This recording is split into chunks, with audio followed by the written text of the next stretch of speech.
Today's recipe features brown butter. It's a Kentucky bourbon brown butter bundt cake. This is 2 sticks of butter that I'm going to turn into brown butter. I like to cook it in a relatively small pan. I'm just going to allow this to melt down while I'm waiting. I will whisk together my dry ingredients. This is 3 cups of all-purpose flour. To that, add a teaspoon of baking powder, a teaspoon of kosher salt. If you're using fine table salt, use a half a teaspoon.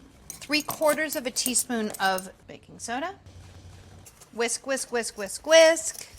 Keep an eye on your butter. Sometimes the moisture in the butter will cause like bubbling and popping, so be careful. Still not there, so I'm going to whisk the wet ingredients and the sugar. I have 1.5 cups granulated sugar.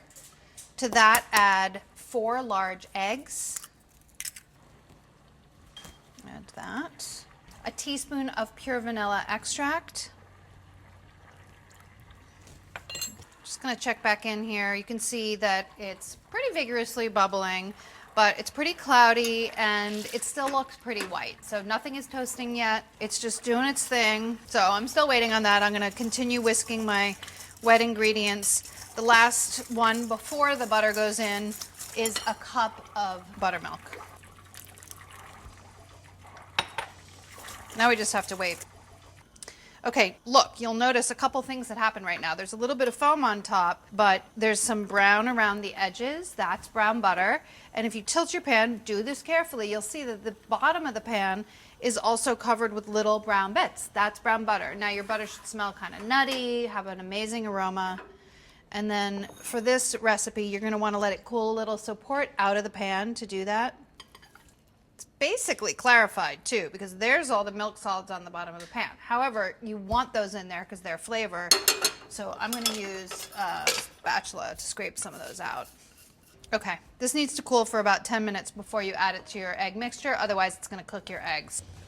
Now, add your butter to your egg mixture, whisk, and then whisk that into the dry ingredients. Ooh. Do not leave behind those brown bits. Don't do it. Okay, then these can get whisked in here.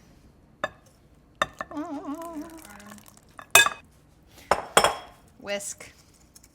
My bowl is just barely big enough to do this without splashing, so I'm trying to be careful. You want to whisk out the lumps here. It's not like pancake batter. You do not want to leave lumps in there if you can avoid it. Now get this into a buttered and floured bundt pan. This bakes at 350 degrees until a cake tester inserted in the center comes out clean. That'll take like 50-55 minutes.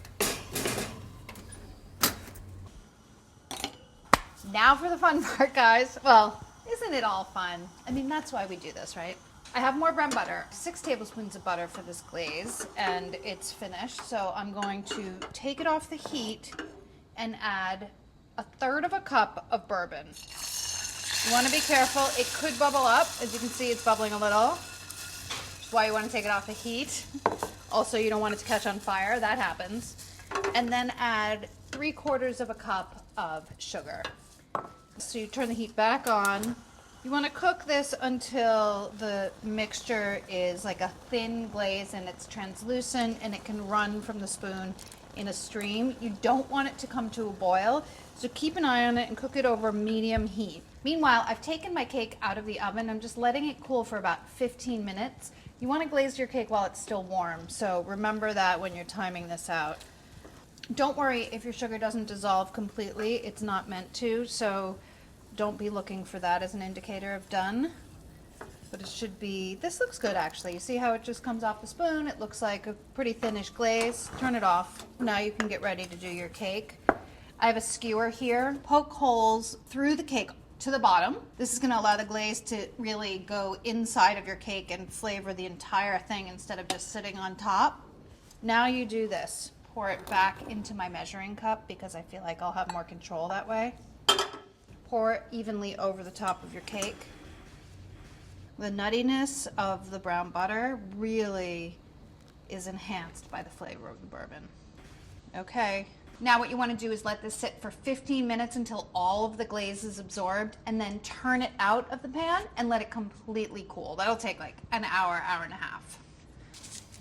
After 15 minutes, what you want to do is turn your cake out. You don't want it to sit in the pan too long as it's cooling. I'm doing this onto a baking sheet that's lined with parchment, just in case a little additional glaze drips all over the place. You can see that it's come down the sides, and we all can't wait to eat it. You just want to let it completely cool before you do. Now you get to taste it. Some of the glaze has penetrated into the cake where you put the little skewers, so you've got little bits of extra deliciousness. Beautiful crumb. Oh my God. Words can't describe. You're just gonna have to make it yourself to find out how amazingly delicious this is.